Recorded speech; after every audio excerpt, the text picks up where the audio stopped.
The sunshine was calling me to venture outside and find out exactly where it was I had woken up.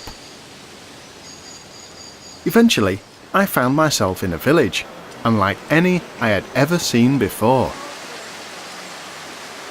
The one common factor was that everything contrasted. Arts and crafts mixed it with classical style. Pan-tile roofs strutted against hip slate. Ionic competed with Baroque, competed with Gothic. But somehow, as a whole, it seemed to work.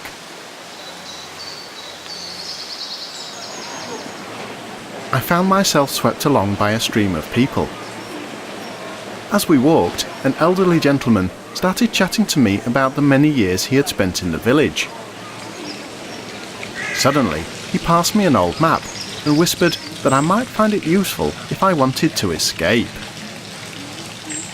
I thanked him and asked how long he had been here. A very long time indeed.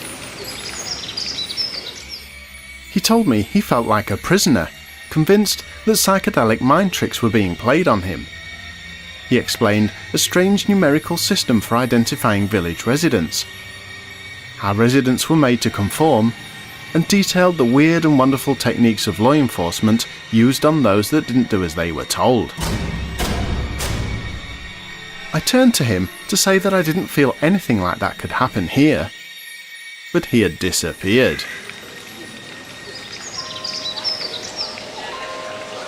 My mind was obviously playing tricks on me, so I was relieved to catch the colourful spectacle of a wedding party.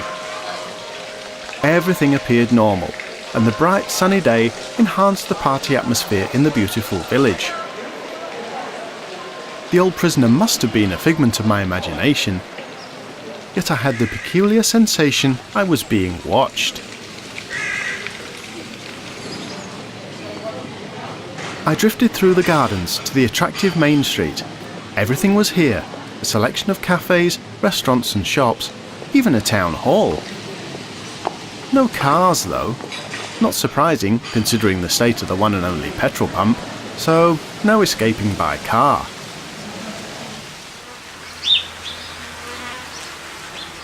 I caught the fragrance of something new, so I scrambled down steep stone steps and saw my means of escape. A boat. The tide was in my favour, but the boat was going nowhere. It was made of stone. Oh well, another means of escape scrubbed off the list. I decided to look for a way out through the woods instead. The people I had seen enter had disappeared, and it was quiet. Rather too quiet when I heard something rustling in the undergrowth.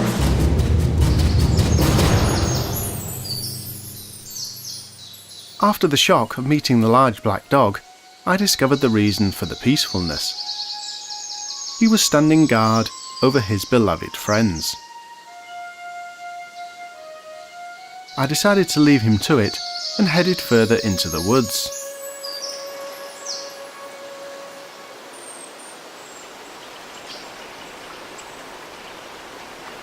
Stumbling across beautifully landscaped lakes, I was reminded that I hadn't eaten anything and immediately regretted passing the cafes in the village.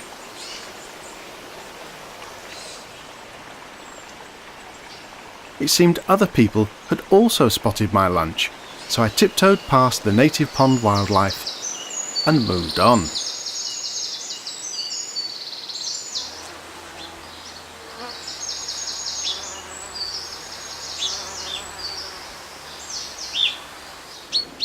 Aha!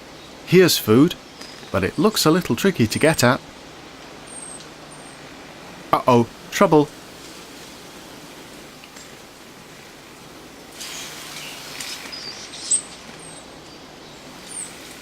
Well, I'm not arguing with those claws.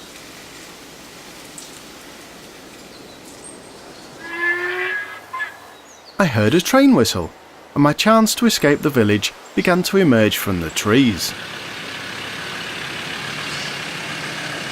Oh well, maybe not. But at least I could travel back to the village in style if I wanted to.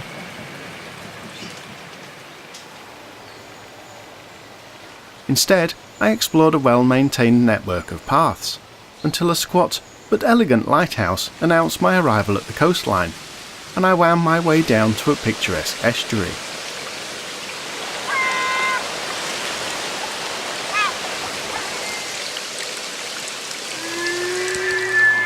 That whistle again, but this time I saw it.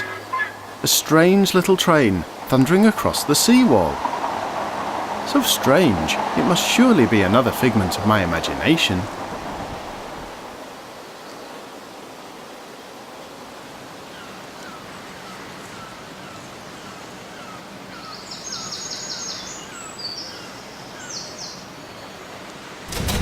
Uh-oh, more trouble. A pair of official-looking characters had been sent after me, so I decided to run off into the woods again.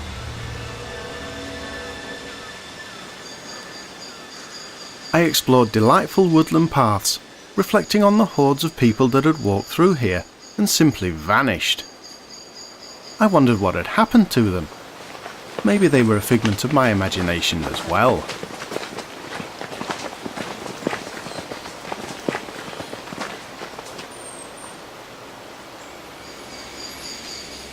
The lonely atmosphere soon became as surreal as the trees. Hardly anything was moving. The spooky setting of the ghost garden was enhanced by untidy exotic plants competing for space.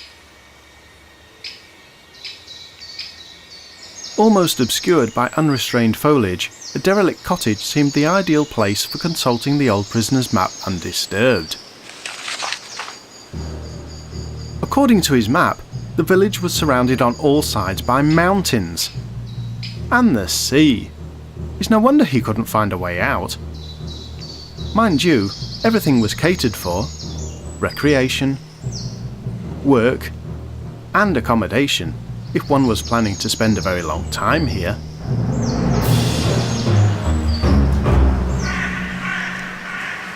Defeated in my efforts to find a way out, I returned to the village.